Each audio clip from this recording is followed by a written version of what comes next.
Bonjour et bienvenue à vous, Laurent Nunez. Merci d'avoir choisi Télématin pour faire votre rentrée. Le pays s'inquiète de nouveau de la menace terroriste. Où en est-on d'ailleurs de cette menace aujourd'hui? Quel est votre degré d'inquiétude? La menace, elle est toujours très élevée, comme vous le savez, dans toutes ses composantes, dans sa composante endogène, c'est-à-dire des individus qui sont présents sur le territoire national et qui peuvent céder à la propagande de l'État islamique, d'Al-Qaïda pour passer à l'action ou plus près de chez eux. Les dernières attaques dont nous avons été victimes s'inscrivent dans cette mouvance. Cette menace-là n'a pas baissé. Cette menace-là n'a pas baissé et la propagande d'Al-Qaïda qui a visé la France a été très active cet été. Évidemment, cette menace, elle retient toute l'attention des services de renseignement. Et l'ouverture mercredi du procès du vendredi 13 novembre 2015, évidemment, ne fait que nous inquiéter de ce point de vue. Mais les services de renseignement sont très mobilisés. Vous évoquez les menaces d'Al-Qaïda cet été. Est-ce à dire qu'il y a eu des tentatives d'attentats déjouées ces dernières semaines en France? Alors, il y a eu des tentatives d'attentats déjoués depuis 2017. Ce sont 36 attentats qui ont été déjoués, déjà 3 en 2021. C'était des tentatives de la mouvance endogène. On n'a pas d'actions envisagées par Al-Qaïda ou projetées sur le territoire national, mais on reste très attentif. J'évoquais simplement la propagande, celle qui se diffuse à travers d'un certain nombre d'organes médiatiques d'Al-Qaïda ou sur les réseaux sociaux et qui incite à frapper la France comme d'autres démocraties occidentales. Ces 3 tentatives d'attentats déjouées en 2021, c'est récemment, c'est cet été, c'est ces dernières semaines? C'était avant l'été, et d'ailleurs le ministre de l'Intérieur avait donné ce chiffre, avait communiqué, mais je veux rappeler que depuis 2017, grâce à la mobilisation exceptionnelle des services de renseignement, ce sont 36 attentats qui ont été déjoués. Est-ce que la menace a augmenté ces dernières semaines? On pense notamment à la situation en Afghanistan et on s'interroge, on se dit, est-ce que l'arrivée des talibans au pouvoir là-bas, le chaos encore peut-être plus important qu'avant, peut avoir des conséquences chez nous? Est-ce que c'est le cas? Alors, la menace est toujours très élevée sur le territoire national et la situation en Afghanistan ne devrait pas modifier cet état de la menace, mais les services de renseignement, pour autant, sont très attentifs. Et ce, compte tenu de 4 phénomènes. La reconstitution possible de foyers d'Al-Qaïda plus intenses en Afghanistan, et on sait que ça a été le cas par le passé. Deuxièmement, il y a évidemment peut-être des velléités de départ sur zone d'un certain nombre de Français.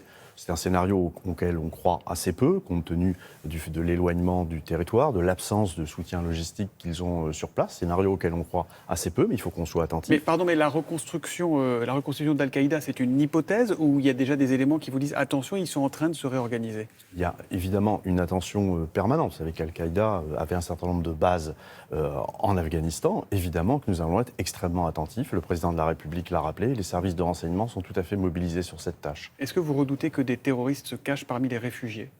C'est une autre de nos inquiétudes quand il y a des mouvements ou des crises telles que celles qui se déroulent en Afghanistan. C'est qu'un certain nombre de terroristes, évidemment, profitent du flot des réfugiés pour s'intégrer dans les rangs de ces réfugiés et essayer de commettre des actions sur le territoire national. Évidemment que les criblages qui sont réalisés par les services de renseignement sont effectués à très haut niveau avec la collaboration de nos grands partenaires internationaux, les grands services de renseignement d'États étrangers, le concours de la DGSE, de la DGSI évidemment, qui est directement impliquée sur ces criblages. Et évidemment, c'est une de nos meilleures garanties que des terroristes n'essaient pas de s'intégrer dans les flux de réfugiés. On a parlé la semaine dernière de ces 5 Afghans placés sous surveillance en Seine-Saint-Denis. Leur profil s'est un peu précisé. Est-ce que c'était des terroristes potentiels ou est-ce qu'on n'en sait rien aujourd'hui ou est-ce qu'on ne peut pas le dire? À ce stade, je ne peux pas vous en dire plus, si ce n'est que ce sont des individus qui avaient été détectés dans le cadre des criblages et qui n'étaient pas a priori liés avec des mouvements terroristes. Mais ce qui compte, c'est vraiment cette détection, ces criblages qui sont effectués à très haut niveau avec un renforcement des coopérations internationales qui est tout à fait exceptionnel. Laurent Nunez, vous évoquiez la tenue du procès des attentats du 13 novembre qui va commencer après-demain, qui va durer des mois. Est-ce que le simple fait que ce procès se tienne accroît la menace en France? Est-ce que c'est un risque supplémentaire? Chaque fois qu'il y a des procès dans les affaires terroristes, nous considérons effectivement que ça peut susciter un certain nombre de velléités de passage à l'action d'individus qui sont présents sur le territoire national. Donc la réponse est oui, c'est un risque supplémentaire. Nous n'avons pas d'éléments en ce sens, oui. Mais les services de renseignement veillent. Et oui, évidemment, c'est un risque supplémentaire. On a vu ce qui s'est passé l'année dernière pour le procès de Charlie, où il y a eu énormément de propagande anti-française. Oui, c'est un risque supplémentaire, mais oui, il est pris en compte, évidemment. Est-ce qu'un Bataclan, entre guillemets, est encore possible aujourd'hui? Est-ce que vous craignez encore des opérations organisées de l'extérieur, de l'étranger, de la Syrie, de l'Irak, de l'Afghanistan ou d'ailleurs? L'attaque du Bataclan, des terrasses et du Stade de France est une attaque d'ampleur exceptionnelle, une attaque projetée par l'État islamique depuis la Syrie, depuis l'Irak. Nous considérons que ce type d'attaque est moins probable aujourd'hui, compte tenu du délitement de l'État islamique. Il est moins probable ou il est exclu ?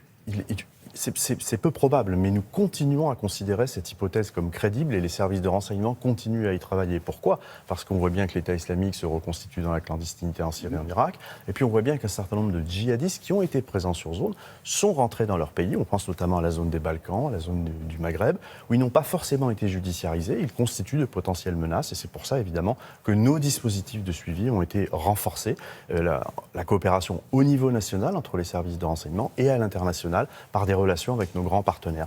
Mais c'est donc ces attaques projetées, nous considérons qu'elles sont moins probables, mais nous continuons à considérer que c'est une hypothèse crédible et qu'il faut y travailler. Il y a quand même une phrase inquiétante dans ce que vous venez de dire. Vous dites l'organisation État islamique se reconstitue. On le voit bien, ça veut dire qu'aujourd'hui, Daesh est potentiellement plus dangereuse qu'il y a un an ? Non, pas du tout. L'État islamique se reconstitue dans la clandestinité, c'est-à-dire en Syrie et en Irak. En Syrie, notamment dans le désert de la Badia. Ils n'ont pas les emprises territoriales, ils n'ont pas le califat qu'ils avaient proclamé en 2014. Donc, leur capacité de projection, elle est beaucoup plus faible qu'elle ne l'était. Mais nous commettrions une faute de considérer que ce type d'opération projetée n'est plus possible. On sait que les velléités sont toujours là et donc il faut rester extrêmement attentif et c'est ce que nous faisons. Laurent Nunez, un homme de 27 ans a été interpellé la semaine dernière en Seine-Saint-Denis, connu des services de renseignement, fiché S.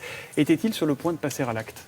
Alors, je n'ai pas... le parquet national antiterroriste est saisi de cette affaire, donc je ne ferai aucun commentaire. Donc, simplement, ce que je peux souligner en qualité de coordonnateur national du renseignement de la lutte contre le terrorisme, c'est contrairement à ce qu'on entend dire sur le fait que, depuis 2017, nous ne nous intéresserions pas aux questions de régalien. Depuis 2017, le président de la République a demandé à tous les services de travailler ensemble. Et cette affaire est la meilleure illustration de la pertinence de cette politique. C'est un partenaire étranger, c'est du renseignement d'un autre service de renseignement autre que la DGSI, DGSE, qui a permis de détecter cela. Et donc, on a pu interpeller cet individu. Un homme qui a voulu se faire livrer une Kalachnikov. La coopération a été extrêmement efficace. Juste parce que ces informations qui ont circulé dans la presse, et si ce n'est pas vrai, il faut le préciser, c'est un homme qui se faisait livrer une Kalachnikov, c'est ça ? Écoutez, honnêtement, le procureur national antiterroriste est saisi, c'est à lui de communiquer. Moi, j'insiste sur une chose, c'est la coopération entre tous les services qui a permis de détecter cet individu. Vous nous parlez de la menace endogène, donc des personnes qui se radicalisent ici, parfois qui ne sont pas du tout connues des services de renseignement. Quelles sont les cibles ? Quelles sont les cibles les plus probables et ce que vous surveillez le plus aujourd'hui ? Alors, tous les individus qui sont connus pour radicalisation sont suivis par les services de renseignement, inscrits dans un fichier et suivis au plus près. Fichier d'ailleurs dont on veille à faire en sorte qu'il n'attire pas l'attention des individus qui sont fichés. C'est le fameux fichier de signalement pour la prévention de la radicalisation. Absolument. Il y a combien de personnes aujourd'hui sur ce fichier ? Il y a environ 22 000 personnes, mais sont suivies un peu moins de 8 000 personnes sur ce fichier. Et donc ces individus sont radicalisés. Donc en augmentation, pardon, le dernier chiffre c'était 7 500, là on est plutôt proche de 8 000 ? On est plutôt à la baisse. On est à environ 8 000 personnes, mais ce qu'il faut savoir, c'est que ces individus sont radicalisés à des degrés très divers. Évidemment que ceux qui sont radicalisés, violents, prêts à passer à l'action, sont judiciarisés, interpellés et sont empêchés de nuire. Mais la difficulté à laquelle nous sommes confrontés dans la mouvance endogène, et les dernières attaques récentes l'ont parfaitement démontré, c'est qu'on assiste à des passages à l'action d'individus qui n'étaient pas connus des services de renseignement, qui se radicalisent très peu de temps dans leur passage à l'acte, qui souvent d'ailleurs souffrent de troubles psychologiques, voire psychiatriques, et qui cèdent à la propagande de Daesh, et ce qui rend le travail des services de renseignement très compliqué, mais ils le font admirablement. Dernière question, Laurent Nunez, est-ce qu'il existe en France d'autres menaces terroristes que la menace islamiste ?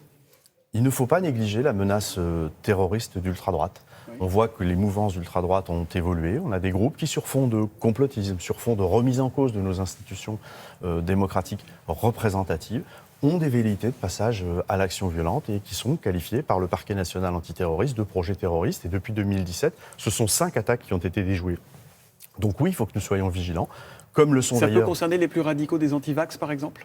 On va dire que la crise sanitaire et le torrent de thèses complotistes qu'elle véhicule, évidemment, sont susceptibles d'exacerber cette mouvance. Mais encore une fois, on parle d'individus en nombre très limité, mais on parle quand même de 5 projets terroristes qui avaient été fomentés. Et regardez ce qui se passe dans d'autres démocraties occidentales. Aux États-Unis, ces 10 dernières années, ce sont un peu moins de 300 personnes qui ont été tuées par cette forme de terrorisme, alors que 100 personnes ont été tuées au titre du terrorisme islamiste. Donc il faut prendre cette menace très au sérieux, c'est ce que nous faisons. Merci Laurent Nunez d'être venu ce matin dans Télématin. Merci. On retient donc cette alerte, cette menace terroriste qui reste très élevée dans le pays. Merci à vous.